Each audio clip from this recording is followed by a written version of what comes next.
पुराने जमाने की बात है जब भारत के एक छोटे से गांव अमनपुर में एक गरीब लकड़हारा रहता था जिसका नाम हैदर था। हैदर अपनी बीवी जैनब और 2 बच्चों के साथ एक छोटी सी झोपड़ी में रहता था। वो रोजाना जंगल जाकर लकड़ियां काटता और उन्हें बाजार में बेचकर गुजर बसर करता। हैदर बहुत ही नेक और रहमदिल इंसान था। एक तूफानी रात जब बारिश जोरों पर थी और हवा पेड़ों को झुका रही थी, हैदर को अपनी झोपड़ी के बाहर अजीब सी आवाजें सुनाई दी। वो बाहर निकला तो उसने देखा कि एक बूढ़ा आदमी जख्मी हालत में बारिश में भीग रहा है। मदद, बराहे करीम मेरी मदद करो। बूढ़े की आवाज कमजोर थी।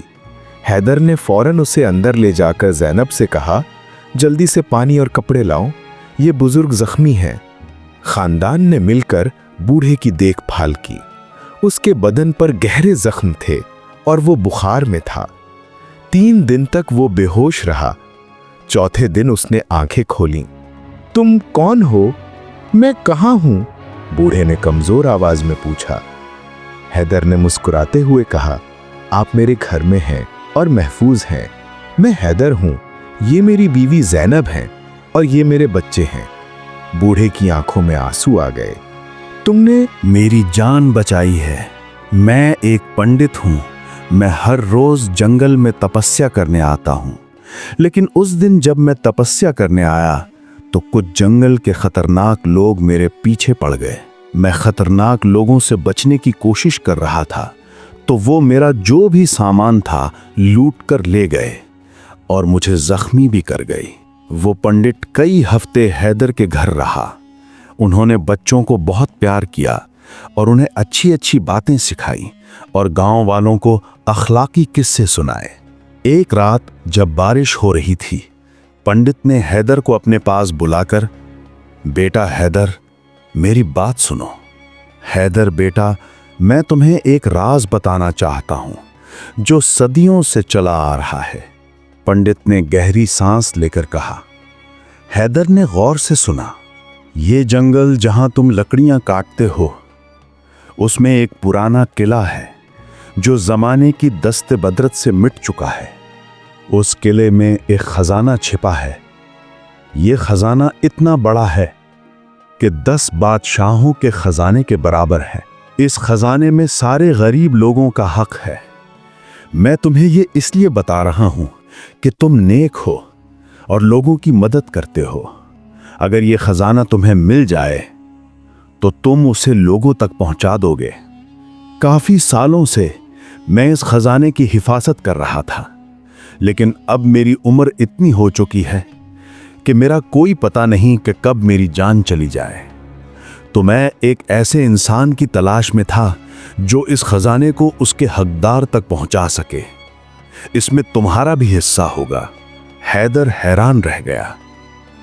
लेकिन पंडित साहब, मैंने तो कभी कोई किला नहीं देखा। वो जमीन के अंदर दब चुका है। सिर्फ एक खुफिया रास्ता है जो 3 पहाड़ियों के दरमियान से होकर जाता है। मैंने इस खजाने की हिफाजत की है, लेकिन अब एक खतरनाक गिरोह जिन्हें काले डाकू कहा जाता है, वो 100 सालों से इस खजाने की तलाश में हैं। उनको इसका पता चल गया है। वही लोग हैं जिन्होंने मुझे जख्मी किया था। अगले दिन जब हैदर लकड़ियां बेचने बाजार गया तो उसने देखा कि गांव में कुछ अजनबी लोग आए हुए हैं। वो सियाह लिबास पहने हुए थे और हर किसी से कुछ पूछ रहे थे। गांव के एक शातिर इंसान ने उन अजनबियों को हैदर के घर की तरफ इशारा किया, जिसका नाम मूसा था। मूसा हमेशा से हैदर से हसद करता था, क्योंकि हैदर की दयानतदारी की वजह से गांव वाले उसे पसंद करते थे। शाम को जब हैदर घर लौटा तो पंडित ने परेशान होकर कहा, वो आ गए हैं, काले डाकू। हमें फौरन खजाने को महफूज करना होगा। हमें आज रात ही खजाने की तलाश की तरफ निकलना होगा। रात के अंधेरे में हैदर और पंडित खुफिया रास्ते से जंगल की तरफ निकले। उनके पीछे मूसा, जो कि हैदर से हसद करता था, काले डाकुओं के साथ उनके पीछे पीछे चल पड़ता है। उन्हें मालूम नहीं था कि मूसा और काले डाकू उनका पीछा कर रहे हैं।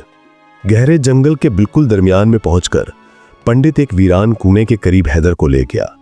उसी कुएं के ऊपर एक बड़ा पत्थर रखा हुआ था, जिसे कुएं के अंदर जाना और उसे देखना नामुमकिन था। यह देखकर हैदर परेशान हो जाता है और पंडित से कहता है कि इतना बड़ा पत्थर हम कैसे हटाएंगे, उसे हटाने के लिए तो कई हाथी चाहिए। यह सुनकर पंडित से कहता है कि परेशान ना हो। तभी पंडित कुछ मंत्र पढ़ता है और हाथ का इशारा करता है। वो बड़ा पत्थर खुद ब खुद हट जाता है। ये सारा मंजर मूसा और काले डाकू देख रहे होते हैं। खजाना यहाँ है? हैदर ने पूछा। नहीं, ये सिर्फ पहला मरहला है, हमें 3 आजमाइशों से गुजरना होगा। अचानक उनके पीछे से आवाज आई, शुक्रिया हमें रास्ता दिखाने का। मूसा और काले डाकू उनके करीब आ जाते हैं। उनके हाथों में तलवारें थी। पंडित, आखिरकार हम मिल ही गए, उनमें से एक ने कहा। अब हमें वो खजाना दे दो। मूसा ने हैदर की तरफ देखा। तुम्हारी नेकी तुम्हें मार डालेगी हैदर। आज तुम्हें मालूम हो जाएगा कि इस दुनिया में सिर्फ ताकत ही काम आती है। पंडित ने हैदर से कहा, बेटा मैंने तुम्हें बताया था कि रास्ता खतरनाक है, अब तुम वापस जा सकते हो। हैदर ने मजबूती से कहा, नहीं, मैं आपका साथ नहीं छोड़ूंगा। तभी अचानक से वो पंडित कुएं में छलांग लगा देता है और फिर जल्दी से हैदर पंडित का हाथ पकड़ लेता है। पंडित हैदर से कहता है कि हैदर मेरा हाथ छोड़ दो, ये मेरा आखिरी टाइम है, इसके लिए मुझे अपनी जान देनी होगी और उसके बाद तुम इस खजाने के मुहाफिज बन जाओगे और मालिक बन जाओगे। मेरे कुएं में जाते ही तुम्हें रास्ता नजर आ जाएगा और उस रास्ते के जरिए सिर्फ तुम ही इस खजाने तक पहुंच सकते हो। अगर कोई और वहां जाना चाहेगा वो अपनी जान से जाएगा। हैदर कहता है कि पंडित नहीं, मुझे ऐसा खजाना नहीं चाहिए जो किसी की जान लेकर मुझे हासिल हो। पंडित कहता है, ऐसी बात नहीं है, मेरा वक्त पूरा हो चुका है और जिसका वक्त पूरा हो जाए उसे इस दुनिया से जाना ही पड़ता है। तभी पंडित अपना हाथ छुड़ाकर कुएं में चला जाता है। कुएं में के पंडित जाते ही कुएं से एक रास्ता जाहिर होता है जो कि एक गुफा के अंदर दाखिल हो रहा होता है। ये रास्ता देखकर काले डाकू हैदर को पकड़ लेते हैं और कहते हैं कि अब तुम्हारा वक्त खत्म हो चुका है, ये खजाना हमारा है और इस घर में सिर्फ हम ही दाखिल होंगे। तभी मूसा डाकुओं से कहता है कि तुम अभी इस हैदर को कुछ ना कहो। तुम्हें याद नहीं कि पंडित ने क्या कहा है, खजाने का मुहाफिज अब ये खुद है। अगर हम उसे मार देंगे तो खजाने तक कैसे पहुंचेंगे? डाकुओं का सरदार कहता है, ठीक है। तभी वो हैदर से कहते हैं कि तुम आगे आगे चलो, हम तुम्हारे पीछे पीछे चलेंगे। हैदर गुफा में दाखिल होता है और गुफा के अंदर पहुंचते ही सब लोग ये देखकर हैरान हो जाते हैं कि इतना बड़ा खजाना जो कि शायद ही दुनिया में किसी के पास हो। उस गुफा में एक दीवार पर कुछ अलामतें जाहिर थीं। हैदर ने गौर से अलामतों को देखा। उसे पंडित की सिखाई हुई बातें याद आईं। उन अलामतों का ये मतलब था, इस खजाने को सिर्फ सच्चा और नेक दिल इंसान ही छू सकता है और वही इसका हकदार होगा। अगर कोई जालिम इंसान उसको हाथ लगाएगा उसे उसकी जान भी जा सकती है। हैदर समझदार था, उसने इसके बारे में डाकुओं को नहीं बताया। तभी डाकुओं का सरदार हैदर से कहता है, तुम साइड पर हो जाओ, तुम्हें हम बाद में देखेंगे, पहले हम इस खजाने को ठिकाने लगा लें। डाकुओं का सरदार अपने एक साथी से कहता है कि खजाना बोरियों में भरना शुरू कर दो। जैसे ही उसके साथी बोरियों में खजाना भरने की कोशिश करते हैं, वो खजाने को हाथ ही लगाते हैं, तभी उनकी मौत वाक़ई हो जाती है। इस तरह उसके सारे साथी मर जाते हैं।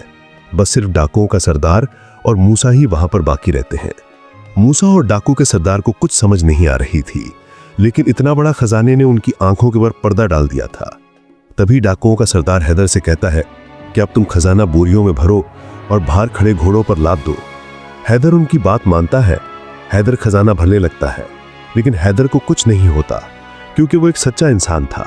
जैसे ही घोड़ों पर खजाना लाता है, डाकुओं के सरदार और मूसा खजाने को देखते हैं और कहते हैं कि हमें यह खजाना महफूज करना होगा, वरना कोई और यहां पर आएगा।